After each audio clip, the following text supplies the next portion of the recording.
Hello guys, YouTube channel ATMP blog में आप सभी का बहुत बहुत बहुत स्वागत है। नमस्ते। और आज हमारा आप लोगों से एक सवाल है, और ये सवाल मेरा इसलिए है कि बहुत ज़्यादा लोग बोलते हैं कि अब मैं बहुत पहले नहीं बोलती थी, अब बोलने लगी हूँ। तो ठीक है, आप लोग सवाल आप ही लोग से पूछती हूँ, क्योंकि हर एक इंसान का अलग अलग जवाब होता है। और कहते हैं 5 उंगलियां एक बराबर नहीं होती। तो मैं चाहती पहले आप लोग कमेंट करो। जो भी मुझे सब्सक्राइब करते हैं प्लीज़ एक कमेंट कर दिया कीजिए, ताकि आप लोग नहीं जानते कि आप लोगों के कमेंट से, आप लोगों के लाइक और सब्सक्राइब से इंसान को कितना सपोर्ट, कितना एक सपोर्ट सा मिलता है। आप यही समझिए, एक सपोर्ट सा मिलता है। तो लोगों का कहना है ऐसा कि पहले मैं बहुत सीधी थी, बहुत ज़्यादा सीधी थी, बोलती नहीं थी। तो अब मैं बहुत बोलती हूँ।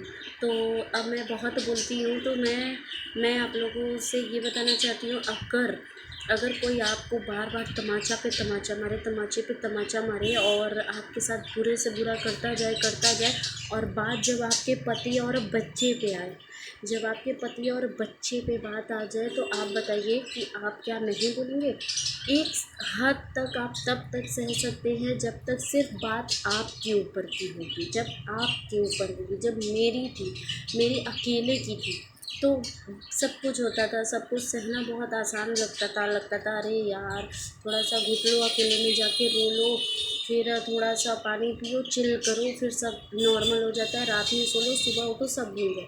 लेकिन अब नहीं, अब बात तो अपने बच्चे और पति पे आएगी, तो मैं किसी को नहीं छोड़ूंगी, किसी को भी नहीं छोड़ूंगी। और आप लोगों से मैं ये बताना चाहती हूँ कि मैंने बहुत ही छोड़ा। जैसे आप लोगों से बता रही थी कि मैं वो वीडियो बीच में कट गया था, मेरा मोबाइल ख़राब हो गया और अभी हम लोग ले भी नहीं सकते। तो इसलिए तो मैं जहाँ रेंट पे रह रही थी, वहाँ दीदी, जो मैं आप लोगों को बता रही थी कि एक दीदी थी, तो वो दीदी का भी बहुत सपोर्ट मिला। क्योंकि हम कभी भी हम लोग जॉइंट फैमिली में ही रहे हैं, अपने घर में रहे हैं, कभी रेंट पे नहीं रहे थे। शादी के बाद मुझे रेंट पे रहना पड़ा, आप लोगों को बता नहीं सकती। तो इतना ज़्यादा कॉम्प्लिकेट था वो।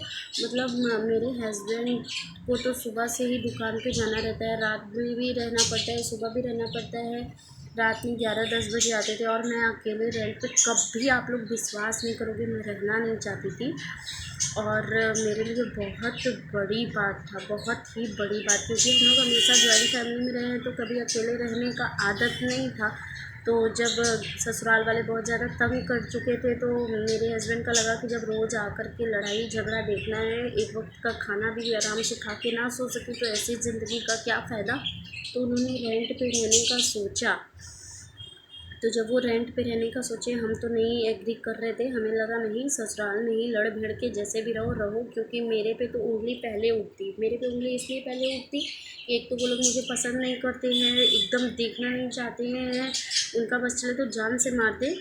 और इसमें अगर मैं पाँव घर से बाहर निकाल देती, रेंट पे रहने लगती, तो वो पहले ही मेरे पे इल्ज़ाम लगा देते कि अरे घर को अलग करने आई है, तो चाहती ही थी अलग रहे, मेरे लड़का कुछ नहीं, वगैरह वगैरह। तो हमने बहुत कोशिश किए थे, पहले एक हद तक बहुत कोशिश किए कि नहीं, पाँव बाहर नहीं लगाएंगे। और मैंने निकाला भी नहीं। मेरे ससुराल का एक घर है जहाँ मेरे हस्बैंड दुकान खोलते हैं, मेरी सासू माँ का ही वो दुकान है, जिसको बार बार बोलती है खाली करो, खाली कराओ। अब आप ही लोग बताइए, वही मेरा रोजी रोटी का सहारा है, वो मैं कैसे खाली कर दूँ।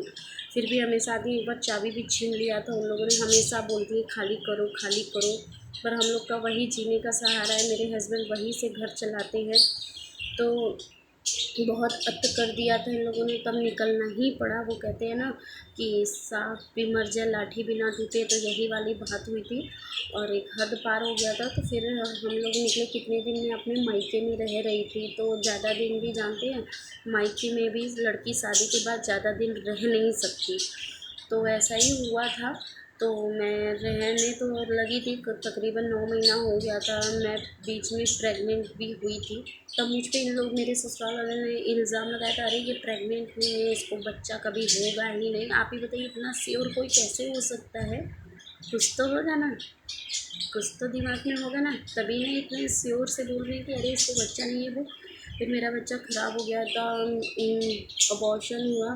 फिर उसके बाद मिसकैरेज हो गया था मेरा, तो फिर अबॉर्शन कराना पड़ा। उसके बाद मिसकैरेज होने के बाद हम लोग घर पे ही थे मायके में। अपने मम्मी पापा का बहुत सपोर्ट था फिर, लेकिन ज़्यादा दिन अच्छा नहीं लगता मेरे हस्बैंड को। फिर मैं दुकान के ऊपर एक रूम था, छोटा सा ही था, मैनेज कर लिया था। ज़रूरी नहीं था कि घर खूब बड़ा ही हो आपका, छोटा सा था लेकिन ठीक था रहने के लिए, 2 लोगों के लिए काफ़ी अच्छा था। तो हम लोग पर्दा वर्दा लगा कर के बाथरूम वाथरूम कैसे भी बना कर के रहने लगे थे। फिर मेरी सास, मेरी एक नंद है जो मेरे कहने को तो आप लोगों को आज बताती हूँ कि मेरे ससुराल में मेरी 6 नंदे हैं, 3 जेठ हैं, 3 जेठानियाँ हैं और एक सास है। पापा ससुर मेरे नहीं हैं, आज वो रहते तो शायद घर बना होता। मेरी सास कभी घर को जोड़ के नहीं चलती, वो घर का कोई भी काम हो कुछ नहीं समझती, उन्हें अपने से मतलब रहता है। अब उन्हें लगता है कि केवल खाना पीना और घूमना फिरना ही लाइफ है, लेकिन वो बुज़ुर्ग जैसा कोई भी काम नहीं करती।